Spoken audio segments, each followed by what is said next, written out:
성도 여러분 안녕하십니까? 5월 5일 새벽 말씀 묵상입니다. 오헨리의 단편집에 보면 사랑의 선물이라는 아름다운 이야기가 있습니다. 그 이야기의 내용은 이렇습니다. 성탄절에 가난한 부부가 사랑하는 사람을 위해서 무엇을 선물할까를 고민하다가 남편은 줄도 끊어진 낡은 시계를 팔아서 아내의 긴 머리를 예쁘게 장식할 수 있는 머리핀을 샀고요. 아내는 20년간 고이 길러온 머리를 잘라 팔아서 남편의 멋진 시계에 어울릴 시계줄을 샀습니다. 그런데 그 결과 어떻게 되었습니까? 시계 없는 시계줄이 무슨 소용이 있으며 머리 없는 머리핀이 무슨 소용이 있겠습니까?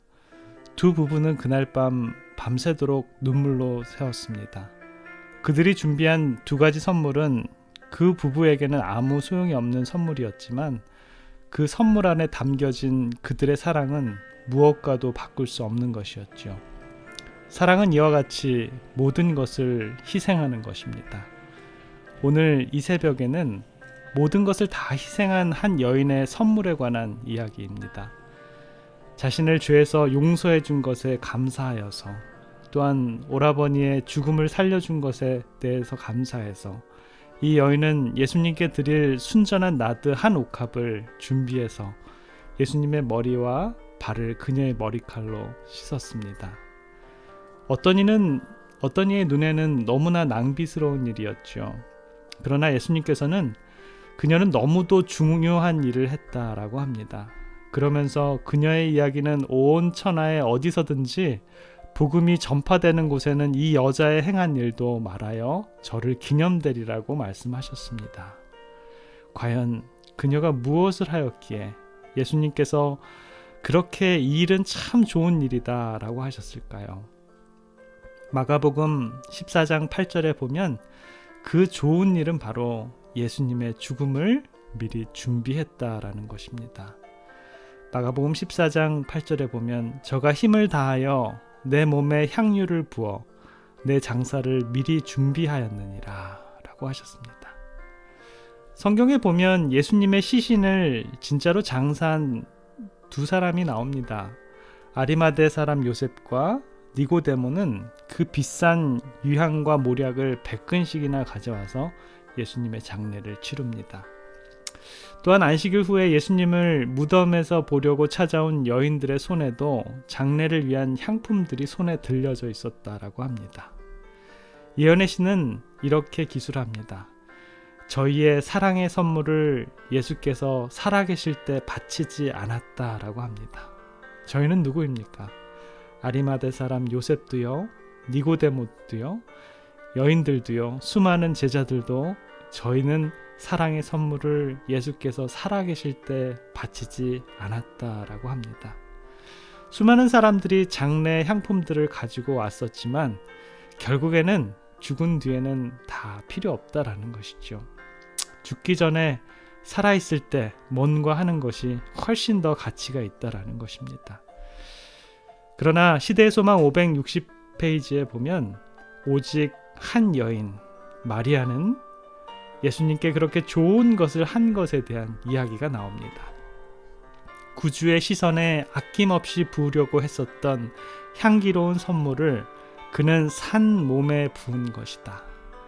장사 때 이 향기는 무덤에만 가득할 뿐이지만 지금 이 향기는 마리아의 믿음과 사랑의 보증으로서 예수님의 마음을 기쁘게 하였다라고 합니다. 지금 이 향기는 마리아의 믿음과 사랑의 보증으로서 예수의 마음을 기쁘게 했다라고 합니다. 그녀의 단 한 번의 마지막 기회를 포착한 것입니다. 마리아에게 있어서 이 기회야말로 최초이며 마지막 기회였습니다. 예수님의 말씀대로 가난한 사람을 구제하는 것은 평생 언제든지 할 수가 있지만 예수님께 나드 향유를 부어드리는 것은 정말 처음이고요, 정말 마지막 유일한 최적의 타이밍이었다라는 것입니다. 이 기회야말로 칭찬받을 기회이며 역사에 남을 기회이죠. 전도서 3장 1절에 보면 천하의 범사가 때가 있다라고 합니다. 마리아의 향유 옥합은 예수님의 장례를 미리 잘 예비한 건 아주 좋은 타임이었다는 것입니다. 이것은 예수님의 수제자 베드로도 하지 못했고요. 사랑한 제자 요한도 하지 못했습니다. 예수님을 극진히 사랑하는 평범한 한 여인에 의해서 이루어졌다라는 것입니다. 다들 예수님을 사랑한다고 하지만 예수님을 진정으로 생각했던 사람은 오직 한 여인이었다라고 합니다. 그리고 그녀는 칭찬을 받습니다. 타이밍이 참 중요한 것 같습니다. 마리아의 그 타이밍은 예수님께 칭찬받기에 충분했습니다. 저와 여러분들은 어떻습니까? 우리가 인생이라는 생애를 살아가면서 후회하는 순간은 어떤 순간들이었습니까? 잘해야 되는데 그렇게 하지 못할 때가 있으셨습니까? 청개구리는 살아생전 효도를 하지 못하고 어머니의 유언 따라 비만 오면 무덤이 떠내려갈까봐 울지 않습니까? 우리가 소홀히 한 영혼들은 누구입니까? 부모님들입니까? 자녀들입니까?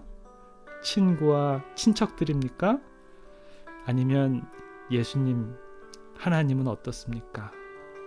늘 후회하지 않을 수 있도록 할 수 있는 신앙생활은 무엇일까요? 우리는 뭘 해야 될까요? 마리아, 그녀의 아름다운 이 행위는 기독교 2000년 역사의 찬란한 그런 빛나게 역사적으로 기록되었고요. 천지가 없어지기 전에 1.1획도 변하지 않을 성경에 기록되어서 이 기사를 읽고 수많은 사람들이 은혜 받고 거듭나고 그녀의 이 일을 기억할 것입니다. 고린도후서 6장 2절에 보면 이런 말씀이 있습니다. 지금은 은혜 받을 때라고요. 왜냐고요? 아직까지 저와 여러분들이 살아있기 때문입니다.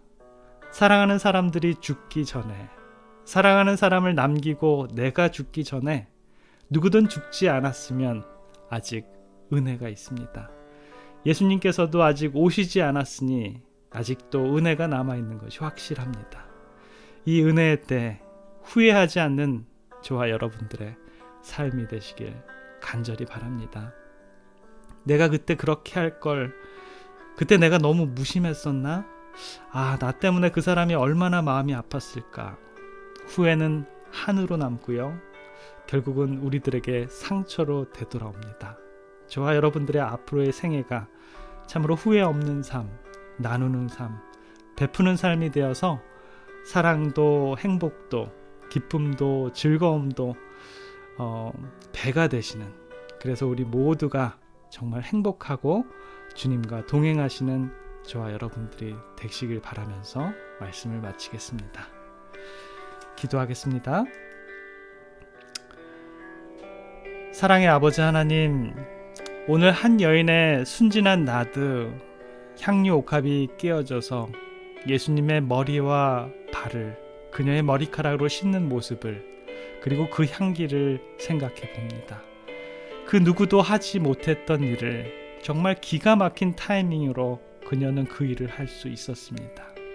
그녀가 그 일을 할 수 있었던 것은 오직 한 가지, 그녀의 마음에 예수님을 진정으로 사랑하는 마음이 없었다면 결코 일어날 수 없는 일이었습니다.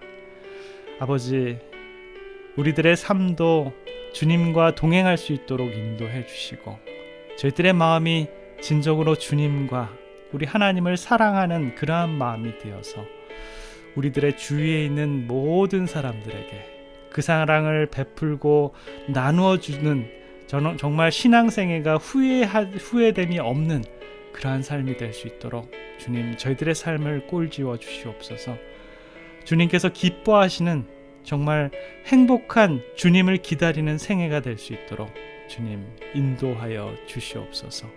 살면서 후회되고 만회하고 싶지만 대상이 없어져서 허탈할 때가 얼마나 많습니까? 그러나 지금 관계하고 있는 주님의 백성들에게, 주님의 가족들에게 주님의 마음으로 주님과 함께 동행하는 우리 모두의 영적인 삶이 될 수 있도록 주님 축복하여 주시옵소서. 사랑의 우리 구주 예수 그리스도의 이름으로 간절히 기도드립니다. 아멘.